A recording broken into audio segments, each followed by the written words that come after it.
are leaving money on the table. Hey there, this is Ken French of VastSolutionsGroup.com. What do I mean by you're leaving money on the table? There are so many people who are not going after R&D tax credits, meaning entrepreneurs who are just walking over dollars because they're not applying or not even asking their professional advisor about R&D tax credits or research and development tax credits. A lot of people don't know what they are, even tax professionals. The reason I'm doing this is because I just got a call from a tax professional who's asking us how to get some R&D tax credits for their clients. By the way, it's dollar for dollar in that specific circumstance. Anyway, so let's get right to it. I'm going to do a presentation outlining R&D tax credits that I put together. Did it a while ago, doing it again now because this CPA reminded me how important they are. Why? Because he totally forgot about it. He's an experienced CPA, and if he's going to forget about it, that reminds me how many people are forgetting about it. So you probably are in that camp because you're probably an entrepreneur who's watching this, listening to this, and just have not been given any help by your professional advisor. Let's get right to it. I'm going to share my screen, then we're going to go over R&D tax credits so you know exactly what's going on. So you can go to your provider, your tax provider, and say, wait a minute, we should be talking about R&D tax credits.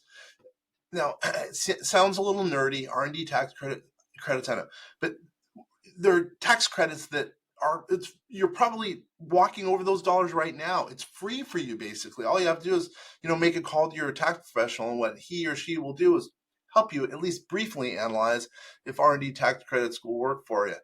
And I'm willing to bet you, because you're doing some AI, you're probably going to get some R&D tax credits, and they are nice tax credits. It's not a deduction, it's a tax credit. Unlocking the power of R&D tax credits at VastSolutionsGroup.com.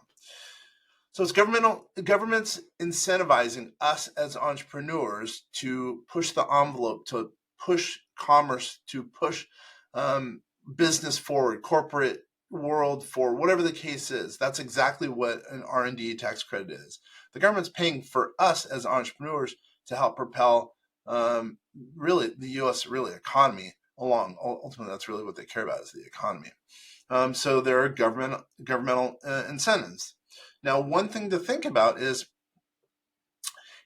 it's anything based in the United States, any research or development that you're spending dollars on, it's in the United States. If you're sending it overseas, the government's not going to give you R&D tax credits. So if you're spending your own time doing something, we're going to explain a little bit more in detail.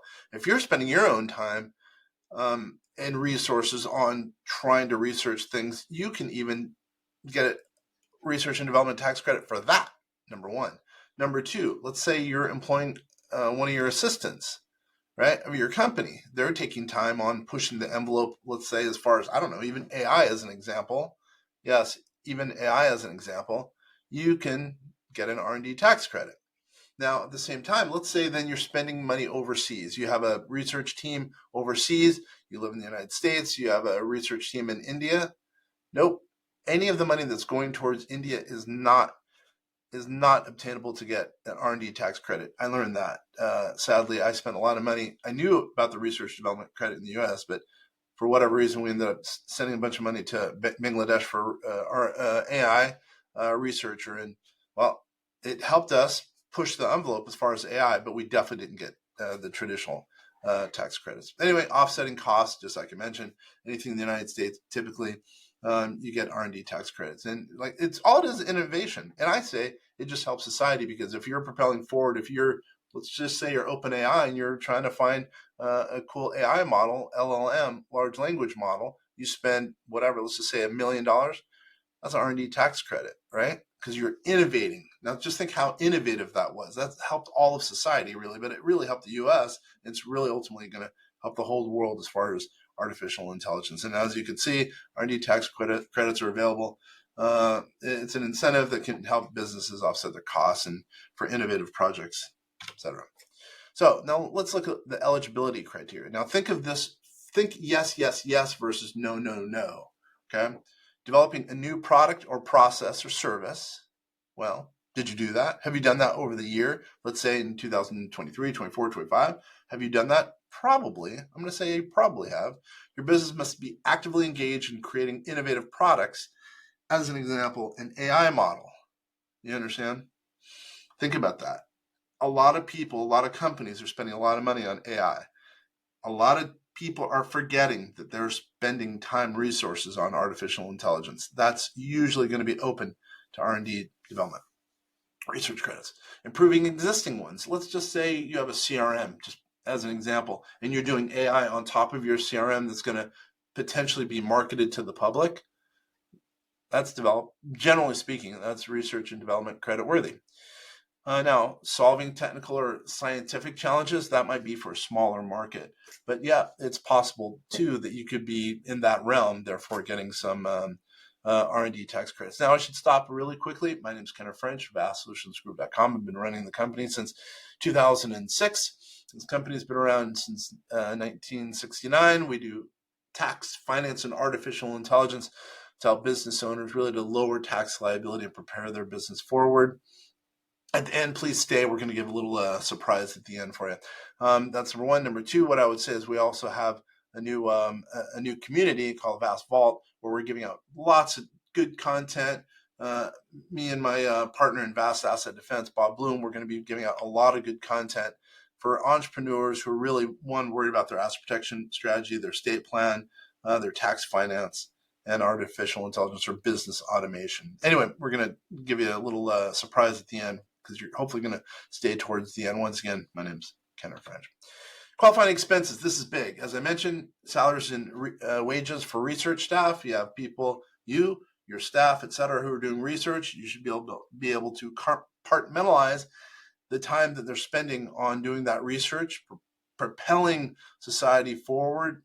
That's deductible. No, I made a mistake. It's not deductible.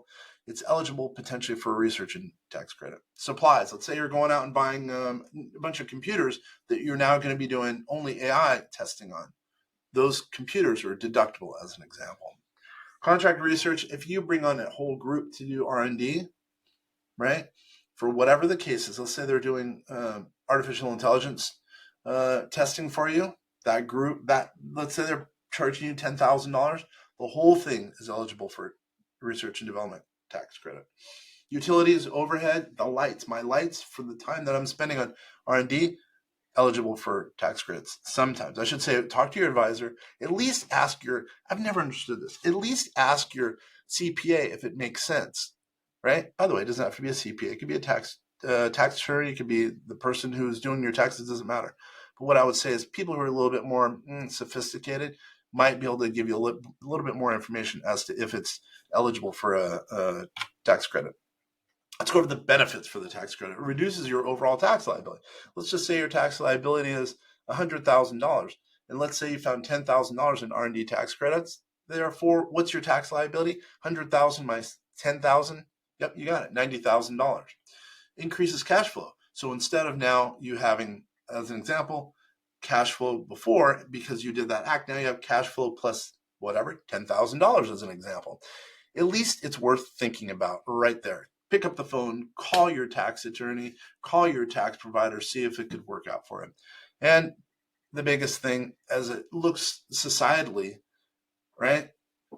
You're innovating. You're helping propel society going forward. Now, we started, back in 2006, specifically, we started 20% of all our resources, all our revenue went to well, at the time it wasn't A&I, but AI. But what it was developing new technologies for our business, thereby also being assets going towards R&D.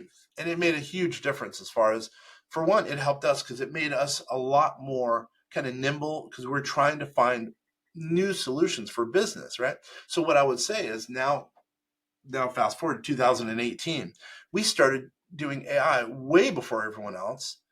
We got tax credits. We got it way before everyone else because no one else understood AI. Now we've been able to be nimble because we are obviously pretty proficient in artificial intelligence. So we were propelling, I would say, indirectly propelling science and society forward. Applying for tax credits. A lot of people ask questions about that. How do you identify the R&D? Really what you have to do at the end of the year, usually at the end of the year, you pull back the onion, you see exactly what was spent or what should have been spent or what should be going towards R&D tax credits and figure out if those credits did in fact qualify or will qualify for R&D tax credits. Then what you have to do is do the math, figure it out, right? That's usually what a team like us would be doing for you, is figuring out all the expenses, adding it all up. So you look at all the individual components, add it all up, and then on your tax return, you claim the credit.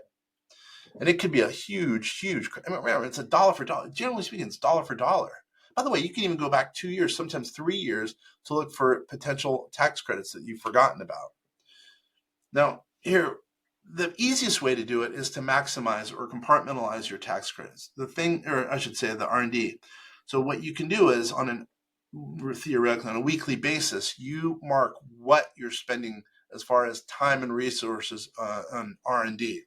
It makes it a lot easier.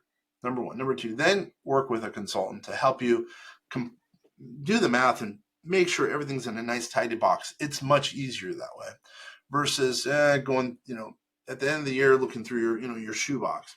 And then finally, you have to stay up to speed. You have to be proactive as it relates to these tax credits, because the laws have changed over time. Let's go over some real world examples. Now, it's going to be a much broader. Remember, I said think yes. It's a much broader scope than most people think when they're looking at quote R&D. Pharmaceutical companies, yeah. Oh, of course, they're always doing R&D. They're always trying to see if they can, be innovative as far as a new drug, as an example. Tech startups. A lot of our clients don't realize they're basically a tech company. Sure, they might be real estate agents, they might be real estate investors, but truly at their core, they end up being a tech company, and they're spending a lot of money on cool technology, cool apps, as an example.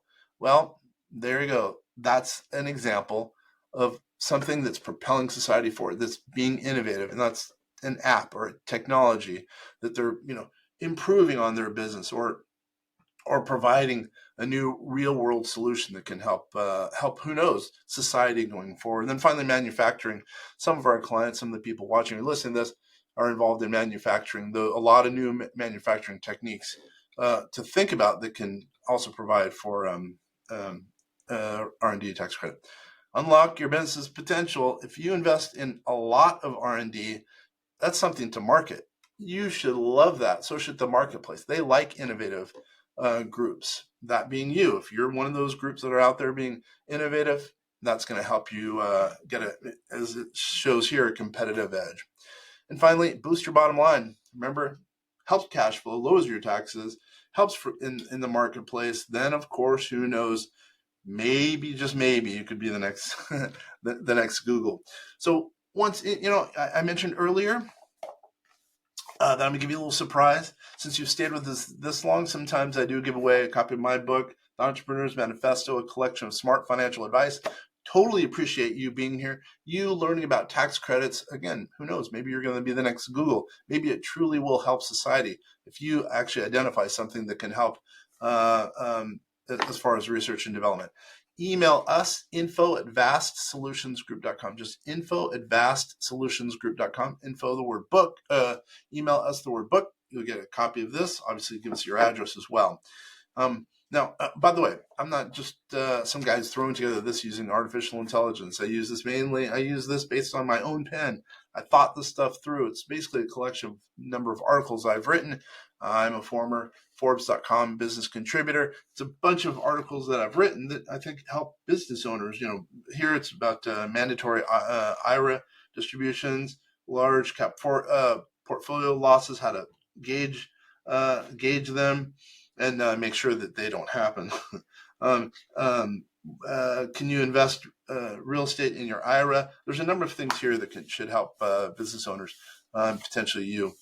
Once again, email the word book to info@vastsolutionsgroup.com. Once again, I'm Kenner French. If you have any questions, we can answer a couple of different questions. info@vastsolutionsgroup.com. Go to our website. Tons and tons of things there that could help you as a business owner. We have a couple of things about research and development credits that could help you, the business owner. That's typically our clients. Once again, Kenner French, I'm signing off. Hopefully this has been helpful, because we have loved spending time with you.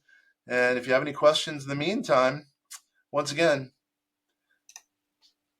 info@vastsolutionsgroup.com. Kenneth French, I'm signing off, kids.